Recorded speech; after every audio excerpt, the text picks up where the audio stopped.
안녕하세요, 피커TV입니다. 한일 간의 무역전쟁이 격화되자 외국에서도 이에 관한 보도들이 연일 이어지고 있습니다. 글로벌 신용평가사 피치에서 이번 분쟁이 오래 지속된다면 일본 손실이 훨씬 크다고 경고하였는데요. 그 이유로 한국인의 단합심을 들어 알아보았습니다. 15일 블룸버그 통신에서 한국과 일본의 무역 분쟁에 대해서 보도하였습니다. 문재인 대통령이 언급한 우리는 어떠한 경우에도 이 상황을 극복할 것이며 우리 경제의 전화위복 기회로 삼겠다라는 내용을 다루면서 한국 30개 기업에 일본과 장기적 투쟁에 대비할 것을 권고한 내용도 언급하였습니다. 또한 블룸버그는 한일 간의 역사 문제에 대한 내용과 분쟁의 원인을 언급하면서 7가지 주제로 심도 깊게 보도하였습니다. 이러한 원인들과 일본의 경제보복 때문에 한국에서 일어나고 있는 일본 불매운동에 대해서도 언급하였는데요. 15일 발표한 피치 보고서에 따르면 한국의 불매운동이 일본과 일본 기업에게 피해를 줄 수 있다고 전하면서 한국인의 약 67%가 이 운동에 참여하고 있다고 전하였습니다. 블룸버그 통신에서는 일본의 피해 현상들이 일어날 수 있다는 근거로 한국의 SNS를 들었는데요. 현재 한국 SNS에 불매운동이 인기 급상승 중이라고 보도하면서 여행 및 소비 제품에 대한 불매운동을 지지하는 내용이 인스타그램에 2,400개 이상 공유되고 있다고 전하였습니다.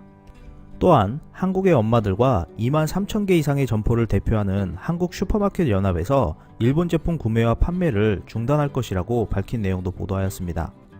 일본에서도 속속 외국에서 보도되는 내용을 다루기 시작하였습니다. 7월 초 일본은 한국 반도체 재료의 수출 규제를 강화하는 것이 한국 반도체 업체들에게 뼈아픈 일격이 될 것이라고 예측하였는데요.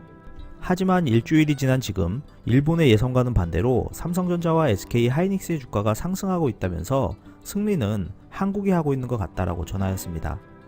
이러한 와중에서도 일본인들의 56%가 한국의 반도체 수출 제재 강화를 지지한다고 하였는데요. 이와는 상반되게 아베 지지율은 하루가 다르게 하락을 계속하여 13, 14일에 실시된 전국조사 결과에서는 지난달보다 3% 하락한 42%의 지지율을 보이고 있었습니다.